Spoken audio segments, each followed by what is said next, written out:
ভাই ধরেন। বৌমা খাওয়ান আনছো? আমার অনেক খিদা লাগছে। মা দাও কেমন কুত্তার মতো খাইতেছে। তাই তো দেখতেছি। ভাই কয়দিন ধরে খাই না দেয়? মনে হয় 2-3 দিন হইব, আমি ভুলে গেছিলাম গায়ের কথা।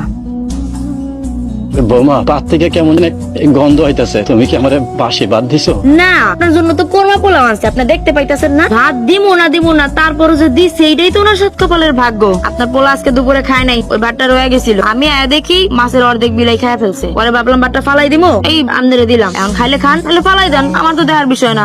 বৌমা তুমি আমারে এরকম খাবার দিলা? আপনি যে খাউনটা দিছে এটাই তো অনেক। আমার মাইয়া দেখা আপনারা রাখছে, রান্না করে খাউন দিছে। আর অন্য সব যদি মাইয়ারা হইতো, বউরা হইতো, তাহলে তো আপনি ঘাটটা ধরে বাড়ির থেকে বাইরে করে দিত। আপনি শরম করে না? আপনি যে এত কষ্ট করতেছেন, সয় সম্পত্তি আপনি পোলার নামে লেখা দিলে কি হইব? আপনি কি সম্পত্তি নিয়ে কি কবরে যাইবেন? আপনিও কি ওই পোলাপানগের মতো পাগল হয়ে গেছেন? জমি জমা নিয়ে আপনিও কথা কইতেছেন আমার সাথে? তাই মিয়া, আপনি চুপ করেন। আপনার তো কোনো